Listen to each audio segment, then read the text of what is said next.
L'archevêque Carlo Maria Vigano a publié une homélie que chacun devrait écouter. Un texte rare et direct qui brise le silence sur ce qui se passe dans l'Église et dans le monde. Restez jusqu'à la fin. Vous comprendrez pourquoi cette intervention est unique en son genre. Dans le silence du premier dimanche de l'Avent, l'archevêque Carlo Maria Vigano a publié sur son site internet un texte qui ne se présente pas comme une simple réflexion spirituelle, mais comme une dénonciation de la dérive doctrinale et ecclésiale de notre époque. L'ouverture est déjà une affirmation puissante. Votre terre est désolée. Vos villes sont consumées par le feu. Tout est dévasté comme par une invasion barbare. La référence au prophète Isaïe n'est pas une figure de style. C'est la clé avec laquelle Vigano interprète l'état de la civilisation occidentale, et surtout de l'Église catholique, décrite comme un corps blessé par des décennies de choix infidèles. Cette homélie, datée du 1er décembre, se distingue ainsi comme un document à contre-courant. Tandis que la communication officielle insiste sur la voie synodale et le langage de la réforme, Vigano parle ouvertement de dévastation spirituelle, d'abandon de l'identité catholique et d'un effondrement généré de l'intérieur. C'est le ton d'un pasteur qui n'entend plus adoucir ses propos, mais dénoncer ce qu'il considère comme une trahison prolongée. L'ensemble du texte de Vigano s'articule autour d'une interprétation précise. L'Écriture n'est pas une découverte archéologique, mais le jugement vivant de Dieu sur l'histoire. C'est pourquoi l'archevêque commence par l'oracle d'Isaïe, repris plus tard avec des mots encore plus sévères. « Malheur à la nation pécheresse, peuple chargé d'iniquité, enfants qui se sont pervertis. » Vigano n'utilise pas le prophète comme une simple référence liturgique. Il en fait un paradigme. L'infidélité d'Israël devient, selon son interprétation, le prisme à travers lequel observer la crise de l'Occident et de l'Église contemporaine. Ce que le prophète dénonçait 800 ans avant la venue du Sauveur, il l'appliquait à une communauté ecclésiale qui, selon lui, avait perdu son orientation surnaturelle. La référence à Isaïe n'est pas un exercice académique, mais un diagnostic spirituel. Vigano décrit notre époque comme une période où la dévastation ne vient pas de l'extérieur, mais de l'intérieur, par une altération progressive de la foi et de son expression publique. Dans son homélie, le prophète devient ainsi le chroniqueur d'un présent qui se répète. Un point central de l'homélie est la référence aux récentes paroles du cardinal Matteo Zuppi, prononcées lors de la réunion de la conférence épiscopale italienne à Assise. Le cardinal a affirmé que le christianisme est terminé et que cette prise de conscience devait être accueillie comme une opportunité. Vigano ne cherche même pas à atténuer la portée de cette expression. Il la souligne comme un symptôme d'un langage qu'il considère comme étant celui des élites culturelles contemporaines, où chaque crise systémique est présentée comme une opportunité de transformation.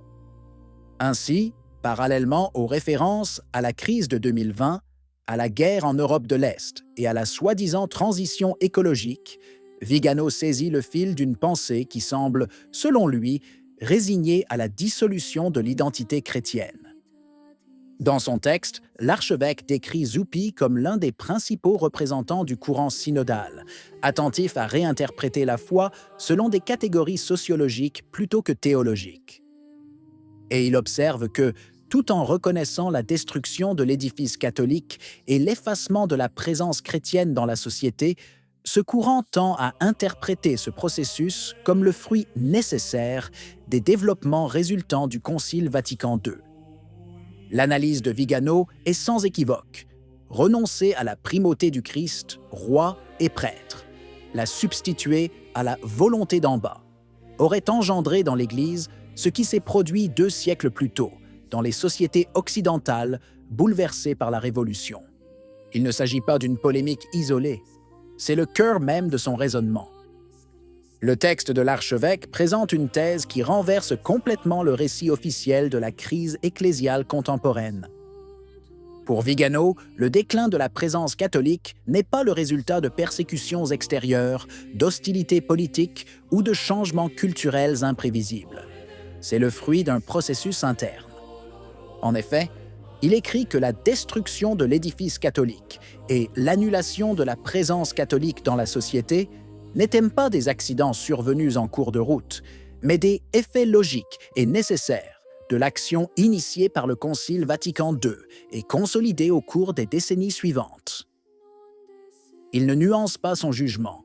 Il parle d'un choix obstinément imposé par la hiérarchie elle-même, comme si l'organe dirigeant de l'Église avait progressivement remplacé la royauté du Christ par une sorte de consultation continue de la base, d'abord sous la forme de collégialité, aujourd'hui sous la forme de synodalité. Selon cette interprétation, la cause n'est pas extérieure mais intérieure.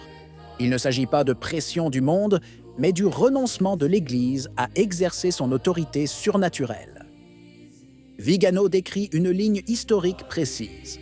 De la déposition symbolique du Christ roi et prêtre découle tout le reste, y compris la fragmentation doctrinale, la crise morale et l'appauvrissement progressif du témoignage catholique dans la sphère publique. C'est un diagnostic sévère, inconciliable avec le discours actuel de l'institution ecclésiastique. Mais c'est précisément cette clarté qui fait de cette homélie un document destiné à susciter le débat. Pour Vigano, le temps liturgique n'est jamais un simple calendrier spirituel. L'Avent devient le point de rencontre de deux moments décisifs dans l'histoire du salut. La première venue du Seigneur et la seconde. L'archevêque rappelle les paroles de l'Évangile. Il y aura des signes dans le soleil, la lune et les étoiles, et sur la terre, la détresse parmi les peuples.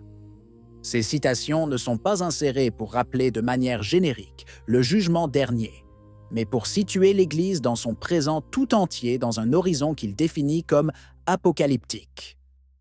L'année liturgique, observe-t-il, se termine par un avertissement sur la fin des temps et se rouvre par la même annonce, presque comme pour sceller la permanence d'une urgence spirituelle qui imprègne chaque époque. Lorsque ces choses commencent à se produire, sachez que le royaume de Dieu est proche, rappelle Vigano, suggérant que l'Église d'aujourd'hui vit dans une tension constante entre ce qui s'est déjà produit et ce qui reste à venir. Son interprétation est linéaire et sévère. Nous nous trouvons suspendus entre deux manifestations du Christ, l'une dans la pauvreté de la chair et l'autre dans la majesté du jugement. Et c'est dans cet intervalle que l'Église militante accomplit sa mission, menant un combat qui dure depuis 2000 ans. Dans l'homélie, l'Avent n'apparaît pas comme un temps de simple attente dévote, mais comme la conscience de se trouver sur un seuil, tandis que les saignes des temps continuent d'interroger le monde. Et c'est précisément là que l'homélie de Vigano atteint son point le plus crucial. L'idée que l'Église vit suspendue entre ce qui s'est déjà produit et ce qui reste à se manifester. Non pas une attente passive, mais un seuil. Un temps où chaque signe interroge, chaque silence pèse, chaque choix révèle de quel côté vous vous situez. Voilà ce qui devrait nous faire réfléchir, non pas sur des dates ni sur des prédictions, mais sur la place que occupent nos cœurs à une époque où la foi n'est plus considérée comme allant de soi. Si véritablement le royaume de Dieu est proche, comme nous le rappelle l'archevêque, alors la question n'est pas de savoir quand il adviendra, mais comment il nous trouvera. Qu'en pensez-vous? Si la vidéo vous a plu, laissez un commentaire. Amen. Que Dieu vous bénisse.